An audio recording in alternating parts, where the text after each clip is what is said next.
In this WrestleTalk news, a WWE star jumps to AEW, heat on Eddie Kingston, a review of last night's AEW Dynamite and more. Yesterday I showed you this puppy and threatened to not show you another one unless you subscribed. A lot of you did. So here is another big dog. It's Adam Blompier, who will be returning to this channel this Sunday, hosting a top 10 listicle of all the week's biggest wrestling stories. Oh, I know what you want. Like and subscribe, like and subscribe, like and subscribe. Support WrestleTalk!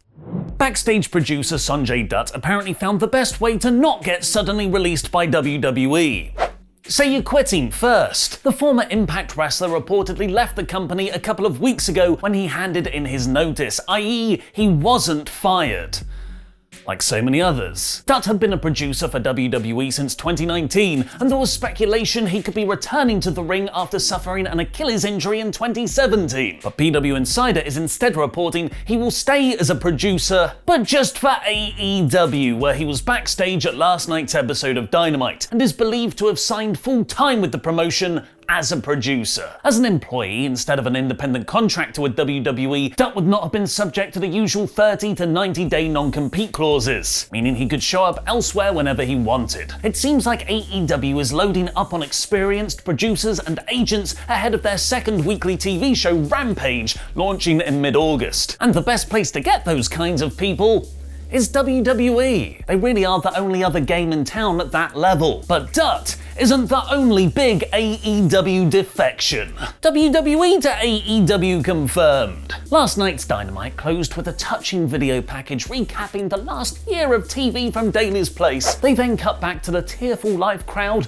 where Jim Ross signed off the show WWE Dynamite. JR has since tweeted, "Yep, I apparently made an untimely error tonight at show's end. No excuses, and I'm not quitting. Cowboy hat emoji." JR has also previously called Kenny Omega the WWE champion. Old habits. Unfortunately, Brian Alvarez is reporting Rebel suffered a dislocated kneecap in a tag match on the episode as well. Footage from Cassidy Haynes of BodySlam.net showed Rebel being helped to the back after the match, but Alvarez's report states that Rebel was back on her feet following the injury. AEW have taken Sonjay Dutt. They've taken the WWE name itself. And Eddie Kingston is cutting shoot promos on them after Dynamite goes off air. And Bully Ray isn't going to stand for it anymore. After Kingston implied the competition and that other show didn't care about its fans like AEW does, Bully Ray has replied on Busted Open Radio. Eddie Kingston needs to shut the f*** up and stay in his lane. And his lane is as an AEW guy speaking about AEW and flying the flag for AEW. Then I'm completely on board. But to take the easy way out and knock the WWE, there's no reason to go there. If Cody wants to destroy a throne, I get it. If Jericho wants to say F you, I got it. Eddie, why? There's no reason for Eddie to say it. Kingston has replied on the Two Dynamite Dudes with Attitudes podcast, chalking it all up to wanting your home team to win, and competition's good. Like, you know, when the WWF, ECW and WCW all did it to each other when Bully Ray was coming up. Do you enjoy WWE and AEW taking shots at each other? Let me know in the comments down below, where I'll be replying to as many people as I can for the first 30 minutes after this video goes live from out of nowhere. Saying AEW's better, you WWE marks. But just before I get into that AEW review, WrestleTalk's Patreon is evolving.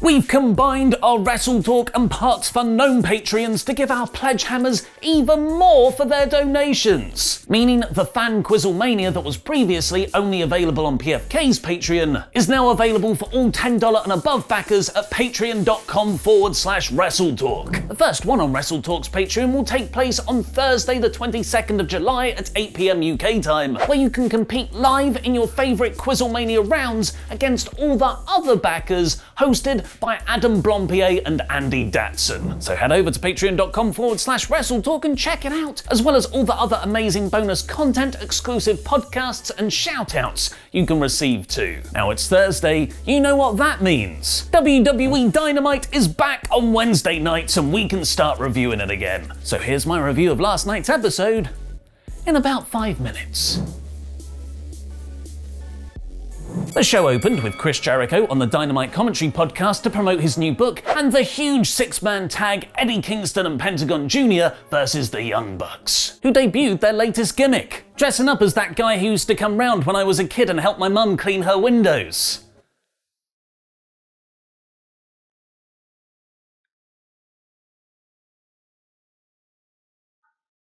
Eddie still managed to headbutt the Bucks a lot despite being worked over, and hot-tagged in Pentagon, who won the match right away when Matt Jackson didn't kick out of a code red in time. More referee incompetence followed, missing Brandon Cutler's botched interference and a Nick Jackson low blow, but the babyfaces won in the end, meaning they'll get a tag team title shot. Christian revealed he's actually a quarter Cosmoceratops on his mum's side to Luchasaurus. Ethan Page is such a good promo, he even made me want to give Men of the Year heat. He talked up his coffin match with Darby Allin. A coffin match, get it? But out came Sting with a derby in a box, and the father and son team beat up the heels. Wholesome bonding. Page said he was now moving the match to Fyter Fest, and Darby can't touch him before then, which some have pointed out might be a very respectful move given the original venue of Miami just had several people killed in a building collapse. As part of the overarching Matt Hardy versus Christian feud, Jungle Boy beat Jack Evans following his incredible main event with Omega last Saturday, making him the first person in AEW to reach 50 wins. Christian laid out Matt Hardy in the post-match brawl. Andrade booked himself in a match against Matt something Seidel for Road Rager in Miami next week, which will be his in-ring debut for AEW. In one of my three favourite segments of the night, Kenny Omega then came out for an in-ring interview with Tony Schiavone, also dressed up like that guy who used to help my mum in the garden.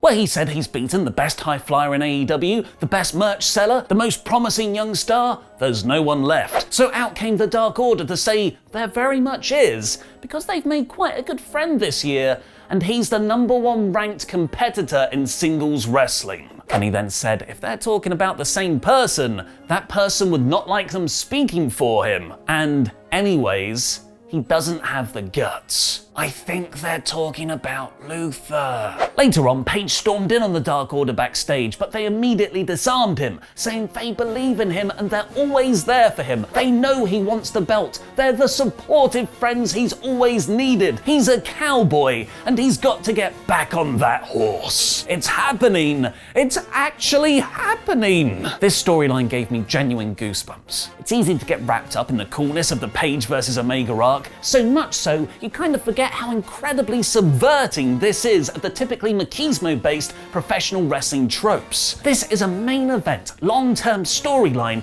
based on one man's self-doubt and sabotage. It's the millennial inversion of a cowboy archetype, and it's an absolute privilege to see a major wrestling company treat its viewers with such respect to tell a story like that.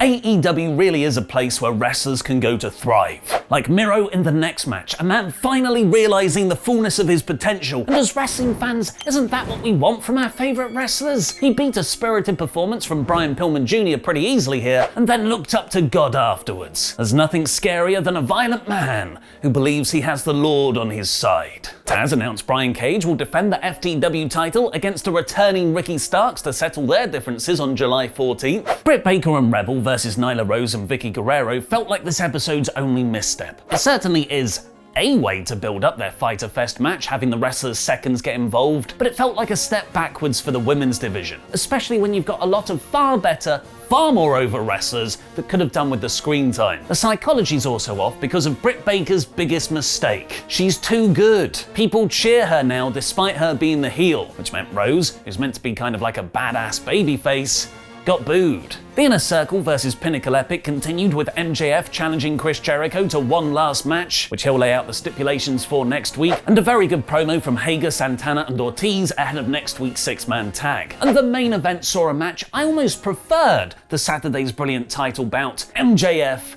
versus Sammy Guevara. Jungle Boy and Kenny Omega was excellent, but I felt the character and story conflict of Sammy and MJF more here, and the wrestling was fantastic with a seamless opening sequence, Sammy hitting a diving senton into the crowd, and a second rope tombstone pile driver from MJF, which really should have been the finish. Instead, the ending came with interference. Wardlow threw Jericho off the stage, and Spears hit Sammy in the head with a chair behind the referee's back. The show then properly closed on a beautiful montage of the Daily's Place pandemic era, designed as a love letter to the fans, remembering all the huge things that have happened. Sting, Brody Lee, FTR and Matt Hardy debuting, the Omega title win, the parking lot brawl, stadium stampede, that Brody Lee tribute episode. I'm not ashamed to say it, it made me goddamn cry. I freaking love this company. A lot of you often very kindly leave messages in the comments section saying thank you to us here at WrestleTalk for helping you through the pandemic. Well, I must say, thank you All Elite Wrestling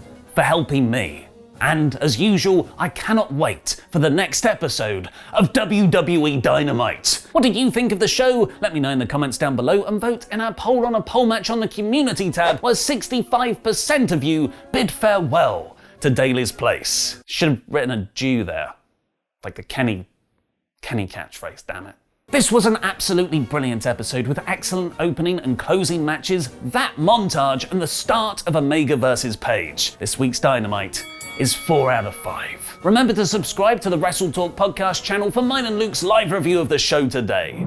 Everyone, the title is now here.